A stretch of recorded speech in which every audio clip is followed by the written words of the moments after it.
Here's what you need to remember. An aircraft that can take off and land on standard runways, fly faster than a speeding bullet, and do so affordably, would quickly find its technology spreading throughout the aviation industry. Like a bolt out of the blue, Lockheed Martin's renowned Skunk Works publicly teased one of aviation's great snark Huns, revealing plans for a successor to the SR-71, the legendary Mach 3 reconnaissance plane designed with slide rules and retired when the millennials were born. That 59-year-old aircraft, originally developed as an Uber interceptor, still holds the record for fastest sustained supersonic flight at 2,100 miles per hour, much faster than a .50 caliber bullet. But the new plane announced years back, the SR-72, will fly twice as fast. So fast that at top speed the very air entering its engines will be moving as fast as an SR-71. Keeping combustion and thrust going under such conditions has been likened to lighting a cigar in a hurricane. The SR-72's planned ability to go from a standing start to Mach 6 and back again is a hat trick no one has been able to pull off yet.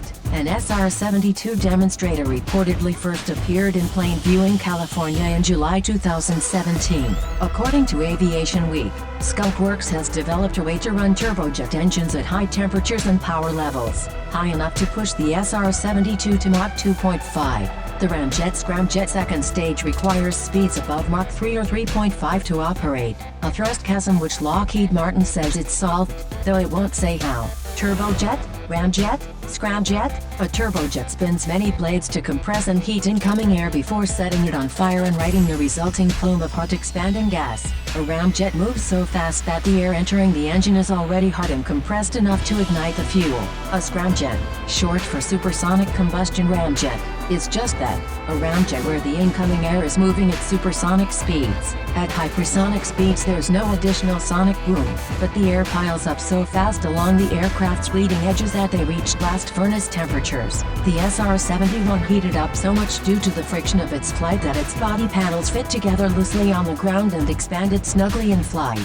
But the breathtaking potential of hypersonic flight at Mach 5 and above has driven research forward for more than 70 years, in good times and bad. From Nazi wonder weapons to the right stuff in the Pacific Pivot, even before any man-made machine had reached supersonic speeds, the hypersonic domain enchanted some remarkable minds. Das Flug aus die Silbervogel. Eugene Senger first tackled the concept of a multi-thousand-mile-per-hour aircraft in his 1933 doctoral thesis. Breakthrough work on cooling rocket engines by circulating cryogenic fuel through their walls brought him to the attention of Hitler's regime. Like Werner von Braun, Senger was encouraged to apply his radical ideas to building the Reichsmark.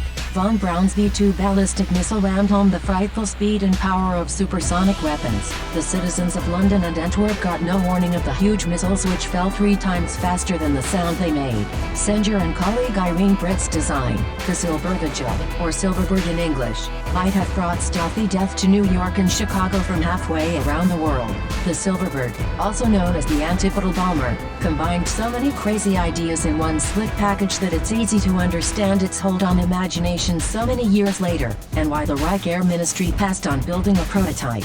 The Nazi space plane's final design was a 91-foot-long plank-bellied lifting body sporting stubby wings, a monster 100-ton thrust rocket motor and the fuel and liquid oxygen tanks to feed it.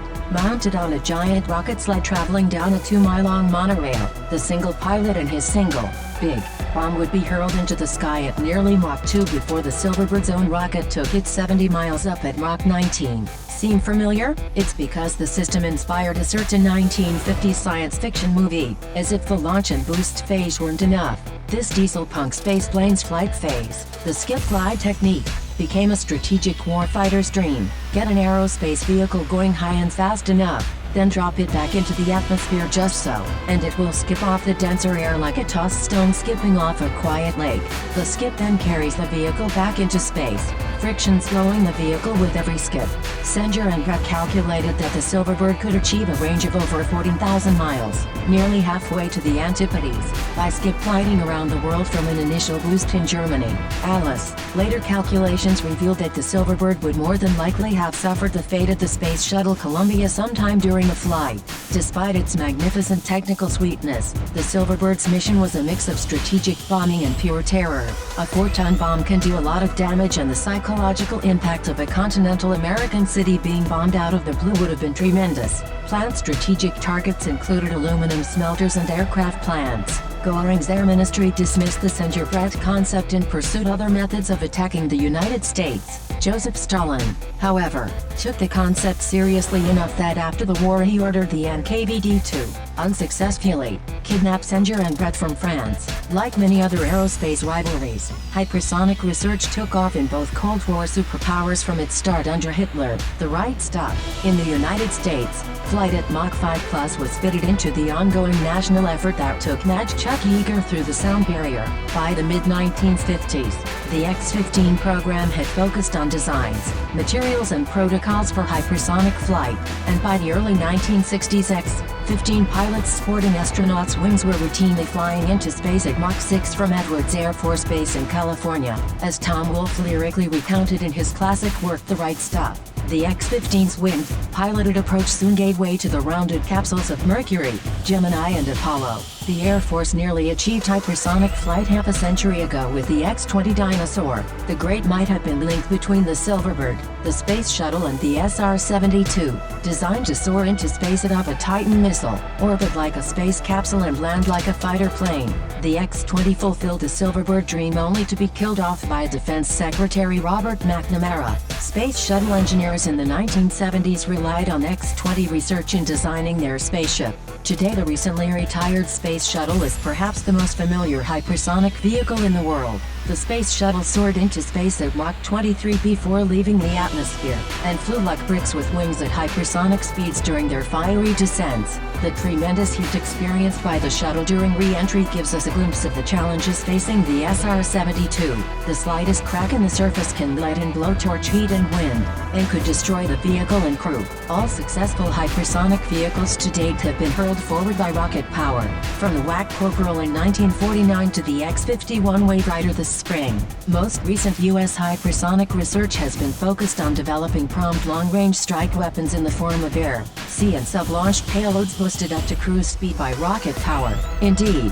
SpaceX's Falcon 1 rocket was funded in part to create a booster for hypersonic payloads, and that's what makes the SR-72 really amazing. If Lockheed Martin and its partners pull it off, flight will never be the same. Aerojet Rocketdyne has a long distinguished pedigree in the propulsion field, ranging from 21-foot wide solid fuel boosters and nuclear rockets to the Saturn V and Space Shuttle main engines, an aircraft that can take off and land on standard runways, fly faster than a speeding bullet, and do so affordably, would quickly find its technology spreading throughout the aviation industry. The V-22 Osprey shrunk Iraq to the size of Rhode Island. The SR-72 and its kin could shrink the Indo-Pacific to the size of California.